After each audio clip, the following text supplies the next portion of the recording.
लड़कियों के लिए पहले के जमाने के लिए बात कर रहे हो, तुम्हारे लिए भी टी शर्ट और शर्ट कोई कपड़ा इंडियन पहनावा में नहीं है। इंडियन पहनावा में लड़कों के लिए भी कपड़ा धोती है। और ये जो 100 रुपए के चश्मा लगा के अपने आप को हीरो का सस्ती कॉपी बनते हो, सस्ती कॉपी नहीं बल्कि 1000 नंबर का कॉपी बनना चाहते हो ना, ये भी हमारे इंडियन कल्चर का पार्ट नहीं है। ये जो बाइक लेकर के तुम आवारागर्दी करते फिरते हो, ये भी हमारे इंडियन कल्चर का पार्ट नहीं है।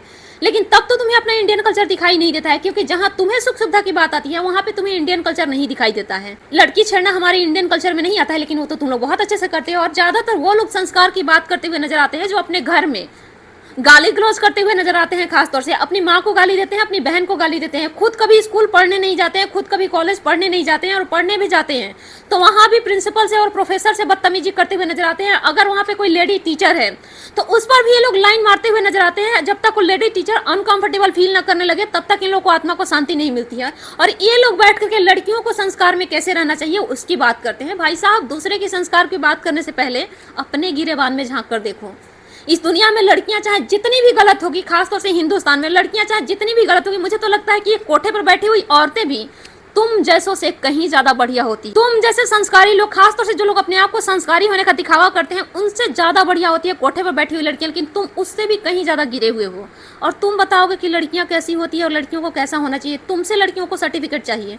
तुम होते कौन हो किसी को सर्टिफिकेट देने के लिए? तुम्हारे पास अपना सर्टिफिकेट है? तो के पास अगर इनके सर्टिफिकेट की जांच कर दिया जाए तो इन लोग के पास अपना एक भी सर्टिफिकेट नहीं मिलेगा ना, कॉलेज का शकल तक नहीं देखे होंगे। और ये लोग बैठ करके बात कर रहे हैं कि लड़कियों का संस्कार कैसा होना चाहिए। खुद औकात नहीं है महंगे कपड़ा पहनने का, लेकिन 100 रुपए का टी शर्ट पहना, लेकिन पहनना इनको टी शर्ट है, धोती नहीं पहनना है इनको। दोस्त से मांग के ही बाइक चलाना है, लेकिन चलाना इनको बाइक है, करना इनको आवारागर्दी है। और वो बैठ करके संस्कार के पाठ पढ़ाते हैं कि लड़कियों को कैसे रहना चाहिए। पहले तुम खुद संस्कार सीखो।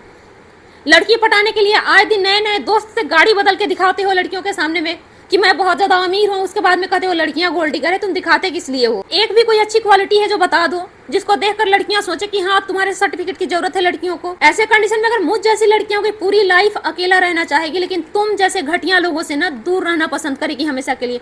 पूरी लाइफ अकेला रहो, अकेला मर जाओ, लेकिन ऐसे आदमी के आसपास न रहो।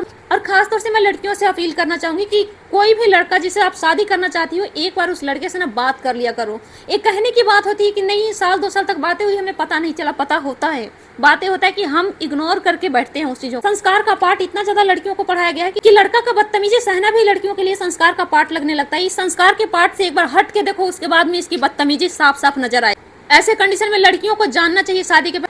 एक प्रिंसिपल लड़की का बाल खींच रहा है, उसे कोई दिक्कत नहीं। एक हस्बैंड वाइफ के साथ में चीट कर रहा होता है, तभी ने कोई दिक्कत नहीं होता है। लेकिन अगर एक वाइफ डिवोर्स लेना चाह रही होती है, उस समय में इनको वाइफ गलत दिखाई देती है। बात ये नहीं है कि वाइफ गलत है, बात ये नहीं है कि औरत गलत है, बात यह है कि ये भी उसी कैटेगरी के लोग हैं। तो इनको डर है अंदर